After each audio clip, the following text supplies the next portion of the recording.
Every company needs an accountant. Take opportunities, be open to learning, have fun. Top five. Yeah. Wow, I actually have more insight on accounting. Thank you for joining today's podcast. Today we will be talking about real talk, work-life balance. Joining us today, we have Ms. Janae Bingham, who is a senior associate at KPMG in the Deals Advisory Practice, and we also have Ms. Brittany Richardson, who is an audit experienced senior manager at Grant Thornton.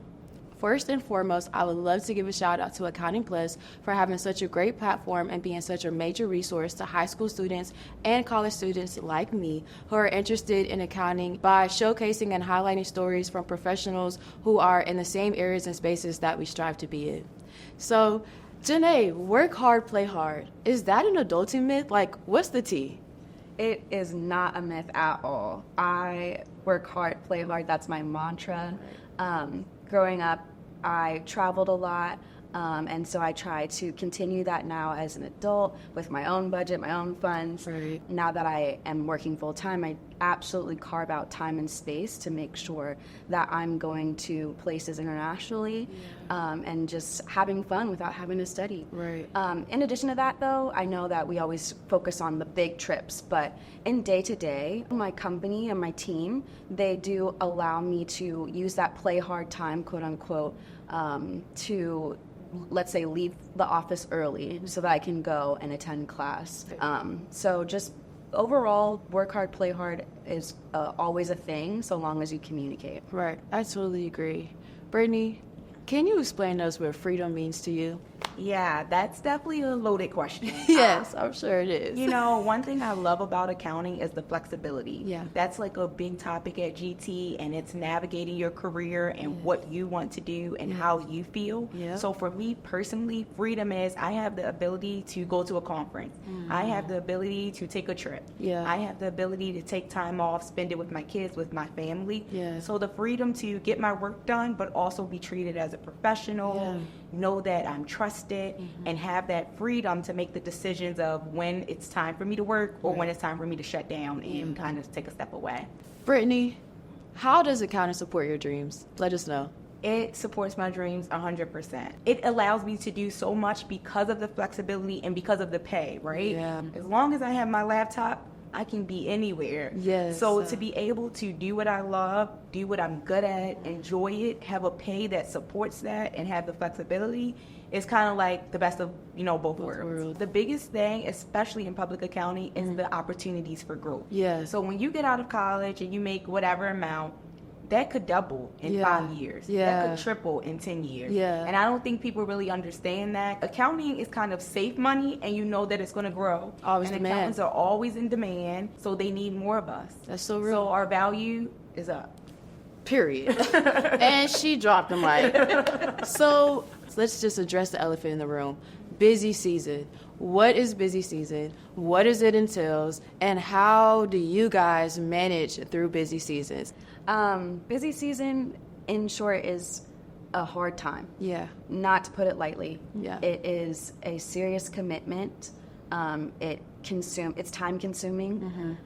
It's not easy. Yeah. And I, on my team specifically, take solace in the fact that it's not long term. Yeah. So for my team, I know it's not always this case, but we have a specific time every year for a couple of months where it's heads down. And I know exactly when it is. It's always the same amount of time. And that provides a lot of freedom for me because then as soon as that's done, I'm on a plane somewhere. So Playing hard. Playing hard. Because I deserved I worked hard, so now I'm play hard. Exactly. So I think that that's really helpful for me in terms of wrapping my head around, okay, this is going to be a really rough time, but it's not permanent. It's not forever. Yeah. And I can have my fun after I do what I need to do. Echo everything Janae said. Yeah. It is a rough time. There is no sugarcoating it. It is tough. But same thing. You do those 3 months or so, and then the rest of the year is easier. Yeah. So for us, we have summer Fridays. So every Friday at 12 o'clock, this is my time to do lunch with all my friends. My calendar is full. So I'm making up for all that lost time. Yeah. And then also firm events as well. I'm in Baltimore, so we go to Orioles games, we do Nats games. So it's that time where, okay, you work hard, but then you get appreciated for it the rest of the year. Yeah. And we also have unlimited time off. So once you hit your utilization metrics, you can take that time off. In the beginning, it's tough because it's kind of like you want to prove yourself. Yeah. You want to show that you're committed, but it does get easier. Yeah. So like now in my role, I don't have to physically be somewhere 12 hours a day in a room. Because now we're hybrid, we're remote. Yeah. We don't have to be in a room, Yeah. in a conference room all day. So it does look different. Yeah. When it comes to misconceptions in the accounting profession, have you encountered any misconceptions, and how did you address these misconceptions when it comes to accounting? Yeah, accountants aren't boring. Oh, you're accounting, you're a nerd, you're Yeah. quiet, Yeah. you don't have fun. Yeah. That is not true at Man, all. yes. It's the work hard, play hard. It is, yes. We're not the stiff behind the desk type of people. I think that's a stereotype that is a false one. It's Right. not necessarily that on brand or accurate. Accountants just look different nowadays, and I think people miss the fact that accounting is involved in everything. So we really understand the full business aspect of how to manage a business. Yeah. It's not just necessarily crunching numbers. Yeah. And so if you have that business understanding and capability, you have to be sort of client facing. You have to be personable in a way. Now, granted, I'm an introvert, but I understand, the shifts, and I can chameleon. I think that accountants, if anything, have more of that capability. Yeah. Janae, how do you maintain a healthy work-life balance being that you're a recent graduate? And can you tell the audience when you graduated and kind of a little bit about your experience, and how did that transition go from school to the profession? So I actually graduated in COVID 2020. Wow. And it was definitely way different than I had imagined transitioning into a full-time career. So now that we go into the office twice a week, I do feel more aligned with what I envisioned my full-time career starting off as. So if there's people that aren't necessarily going in, you're still in a remote environment, I would just recommend that you do try and get in front of people in any way, shape, or form, whether it's sending them an email. Something that was really helpful for me and really easy to get to know people was creating a calendar where I would have everybody's birthday. And then on the birthday, I would send out a mass email for the team. And so it was something personal, and they appreciated it. And then I had a little bit of connection with them because they would reach out and say, hey, thank you. And then obviously, if you do have that hybrid environment, being the liaison for setting up events where you maybe go to lunch and you plan the lunch meeting, or you go to happy hour and you schedule it and make sure everybody's availability is capable of doing so. That takes a lot of work off of your leadership, your upper management, and makes you look like I'm passionate about getting to know the members of my team. So Brittany, as someone who is further along in their accounting career, how do you, and with the family, how do you balance work life and also have like family commitments? Like, how does that look for you? Yes, it is a job. At this point, I think add scheduler, organizer to my resume, because trying to keep the calendars all together with the different school closures, it is a job in itself. But it is important to me, so I make sure that I do it.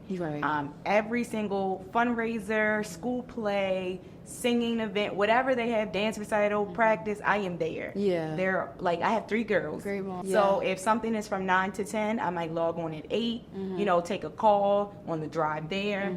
And it's all about prioritizing and balancing. And because you've proven yourself and they know your work ethic, they know that you're going to get it done regardless. So if I'm going on a field trip all day, it might mean I log on earlier or later. And that's my choice, right? Because I'm prioritizing what's important to me. And I've done those busy seasons as an associate, as a senior associate. So I've already shown my work quality and my commitment. So now that I have a family, it was an easy transition because I kind of already knew the time frames, the deadlines, and knew how to plan and work around them. Being proactive, always communicating. Hey guys, I'm going to be out of the office for this time. So if you need something, ask me before, Right. text me, call me, so that way it doesn't even feel like there's a gap because I'm always communicating. No one's looking for me. They know exactly where I'm at. And, you know, they have that communication that allows me to have that freedom. How do you push through in the hard moments? Like, what are those things that help you get through and maintain during your adversities to still be a mom, to still show up and work and at home? Yeah, no, it's definitely a lot.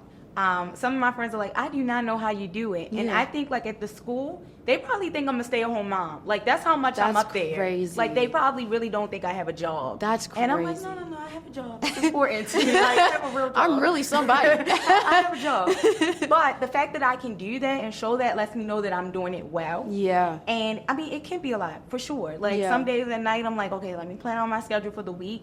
But I think the organization and the boundaries are important. Yeah, Like, I setting say no. boundaries. And I'm okay with saying no. Yeah. Like, I That's am okay good. with it. That's Because as good. long as I'm doing my job and I am showing up, then I'm okay. And I Right. have strong boundaries. Like, Yeah. in family, friends, life, work, whatever it is, setting those boundaries and staying to them. Yeah. Now, if the CFO calls me for something, I'm not saying I'm saying no. I didn't say Right. that. I didn't say that. We didn't hear that. But, like, you know who you can say no to Right. and what's important. Boundaries. Right? Goes back to boundaries. Exactly. So Yeah. having those strong boundaries, knowing when something, because people will always push. Yes. If you're someone that they can always call, if you answer your phone at 10 p.m., then the next time they know they can call you at 10 p.m. Yeah, yeah. So it's having those boundaries of, hey, you know, it's 5 o'clock. I leave to pick up my kids from daycare. If you want to schedule a call, I'm available starting at 8:30. Yeah. So Yeah. I have no problem doing that. Yeah. And that's what makes it okay for me. Yeah. Because if I'm saying yes to everything, taking calls at night, I can't do it all. And I would you be will drained. burn out. Right.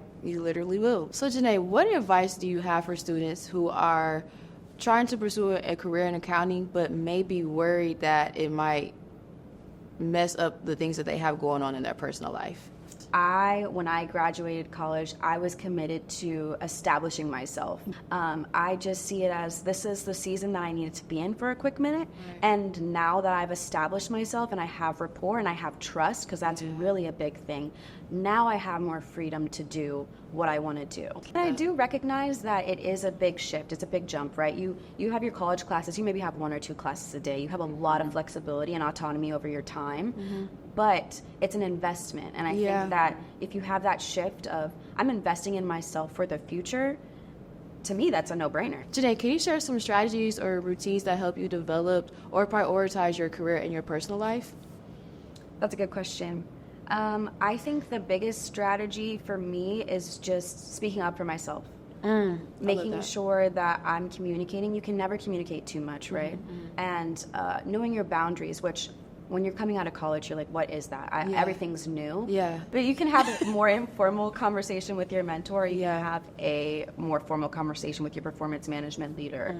And just trying to navigate how you go about having the conversations regarding boundaries if you are apprehensive about it. So, Brittany, how has having a family influenced your perspective on work-life balance and time management? So when I had my first child, I just made manager, and I went to my audit practice leader and I said, this is what I'm proposing. Yeah. Daycare and school, they're open all day. Yeah. So I can work Monday through Friday. Yeah. But I'm not going to be at a client site till 10 o'clock at night, Right. 11 o'clock at No. night. Like, I will leave to get my kids, Yeah. and that's what's important to me. Yeah. And, you know, I will over-communicate. I will make sure that the team is well-prepared and I'm available for questions. But, like, those are my boundaries. Yeah. And he's like, sure, no problem. Go ahead and So get out the way. because I'm over-communicating, and, like, that doesn't mean I won't take a call here and there, but it gave me the ability to prioritize what was important to me. Yeah. And my feedback always was amazing, always above average, Right. because then I'm compared to my peers who are 100% utilized. Yeah. So they're looking like, well, wait a minute. Brittany She leaves could- at 5 and she's getting more done than this person that's working until 10. Like, Yeah. is she more efficient? Like, what's Yeah. happening? So it actually kind of helped me because they're like, wait, Brittany has a family. She's always available. She's doing all of this. Plus, you know, she's good at setting her boundaries and getting stuff done. Yeah. So having that communication early and, like, from the beginning, Yeah. it just really helped me prioritize, and the firm supported it 100%. So, how do you think the perception of work-life balance differs between the generations, and what can we learn from that? I think I did touch on this like a little bit before in how I said I was willing to invest time into my future. I'm a millennial. Hallelujah. I do encourage different generations to just be open-minded. Just be, especially because it's such a big change, it's such a big difference in your life, to go into it with that ebb and flow. Yeah. Right? Yeah. I feel like that will allow you to roll with the punches, because I love to plan out my life. Yeah. And it has not ever once gone according to plan. Really? Okay? Not once. I'll be screaming proper planning prepares you for great execution. So, can you give me a little bit of tea? How did you combat? You have to be almost tenacious, right? Because things just don't necessarily fall into plan all the time. Yeah. And just having that drive of, okay, regardless of how this, goes on the journey, I'm going to stand on 10 toes. I'm going to be on business at the end of this. I'm going to make something work. Yeah.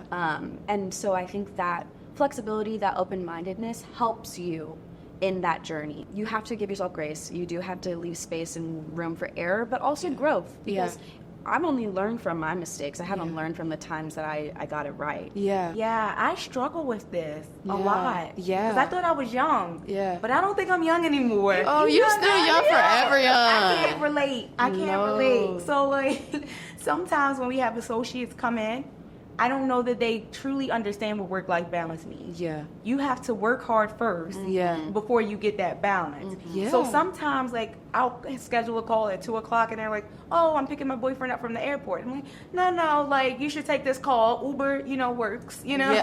Right. So that I'm like, I struggle because then I think maybe we got it wrong. Maybe I'm working too hard and I should take that flexibility because the work will be there at 3 when they get back from the airport. So I am trying to kind of be more open and listening to that. Like, maybe I should learn from the newer generation and say, you know what? Why am I so stressed? It's okay. It's true. Like, the work will still be there. It's okay. So I think, honestly, both generations can learn from each other. Right. Yeah, definitely. Having that healthy work-life balance. Yeah. And one thing you hit on, Janae, that I kind of wanted to touch on with too was, about that in-person interaction. Work without connections is just work. Exactly. Yeah. So if you're home all day, just sitting at a computer on Teams meeting and not really knowing people, it's going to be boring. You're not going to be happy. But if you're in an office, some of those natural conversations and connections that happen that wouldn't happen on a Teams call make you feel connected, and you learn about people like, oh, she's kind of cool. Like, we hang out. We have stuff that, like, we have in common. You might be overhearing a conversation that leads to something else. And I don't mean just professional. Like, someone may have extra tickets to the Her concert. Like, you wouldn't get that on a Teams call. Right? So, like, developing those relationships kind of really helps and both generations kind of do that. Yeah. I also liked your point about the work will still be there and are we killing ourselves doing too much work. I also think it's an important thing to note or factor in that sometimes our career goals are just different. Yeah. I'm trying to move up the ranks, but I know there are people out there that are like, I just want a job, I just want an income, I want to be able to pay my bills, and I'm not necessarily as concerned about climbing that ladder. Yeah. And so I think you have to just also factor in your work-life balance based off of what are your goals. Now, if your goals are, I want to move up the ladder, but I also want to eat my cake, so that maybe have somebody give you a second opinion on that. But I'm a big proponent of those boundaries, communication, setting those goals, striving after those goals, adjusting, ebbing and flowing, being okay with it being messy. So when it comes to work-life balance, I know that there's a lot of, different adversities and different wins as well that you can get with that. And so sometimes it's kind of hard to navigate that by yourself. And so do you guys have a mentor? Can you highlight the importance of finding a good mentor, and do we just need one mentor? Can you let us, give us a little bit of information, whether it's Janae, Brittany, I'd like to hear from you both. Mentors for me actually was a little bit difficult because I started in COVID. And so I wasn't able to make those one-on-one connections. And for me, a mentor, because we do have a performance management leader, I wanted it to be more informal. I wanted to actually have a connection with my mentor. And how can I have a connection if I don't know who's in the office? Another big thing for me was that I didn't want it to be somebody on my team, because my performance management leader is also on my team. I wanted a third party, unbiased, to be able to go, if I needed to vent, I know they don't Yeah. necessarily understand, but I don't want to vent to people on my team. I struggled. I wasn't able to find mentors immediately, and that was a little frustrating for me. Yeah. I felt a little stagnant. I felt a little lost. I know my story is definitely just different, and that's not necessarily the case, but because of my story, I do encourage people to make those connections. And I know that it seems like, oh, well, they just want us to go in the office because they are paying rent Yeah. and they want us to fill the space. But Yeah. really, it's about making sure that you have those resources. And if it weren't for the mentors that I have, I would honestly still have a lot of anxiety and frustrations about some of the situations that I've been in.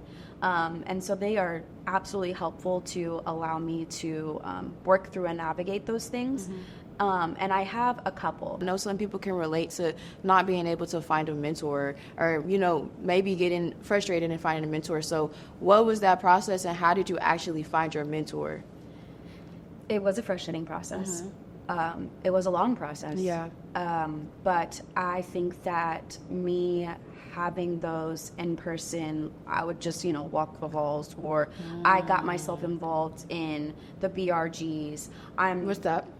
Business resource groups. Okay. So they for each Okay. underrepresented group Okay. in the company. Getting out the box. They Okay. specifically are created to make events where you are able to network with people outside of your team.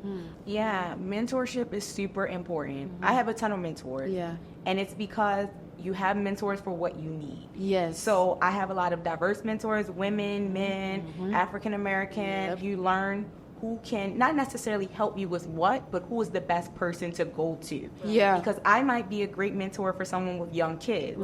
There might be someone else who's a better mentor for someone in tax, right? Like Yeah. I'm in audit. Yeah. So knowing who you can have in your corner and how you find those mentors, as Janae mentioned, we have business resource groups as well. Yeah. So connecting with them, I had a great mentor. So when I first started, or when I became a mom, remember I said that I didn't see any women partners with kids. Yeah. So Grant Thornton has a women's BRG and a working parents BRG. So they connected me with a mentor that was a parent. So we would have like check-in calls That's cool. and things that I didn't even think of. She was like, hey, when you go pick up your kids, block your calendar so no one calls you. at all. I didn't even think of Yeah. that. So like That's it's nice. little things like that that are Yeah. helpful to work related, unwork related, where Yeah. you have someone that you could just talk to or Right. like ask questions and really get to know them. Yeah. And how you find those people is through work, through being involved, Yeah. through being active.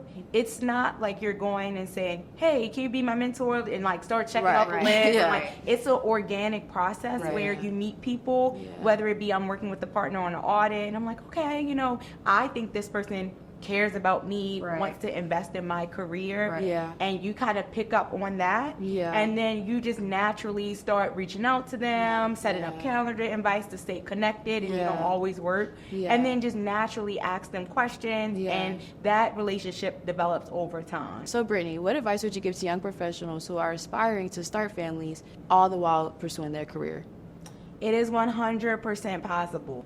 And firms support you. They Yeah. want to see people excel in their career. Yeah. Not once was I held back from a promotion. Not once was I turned up on an opportunity because I had a family. Yeah. It's about, being the captain of your career True. and taking that ownership and saying, this is what's important to me.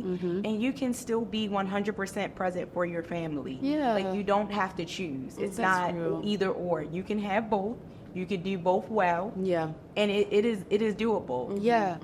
So, Janae, Brittany, I just love our conversation that we had today. Are there any final thoughts or any advice that you can give to the audience that may be watching before we just completely wrap up?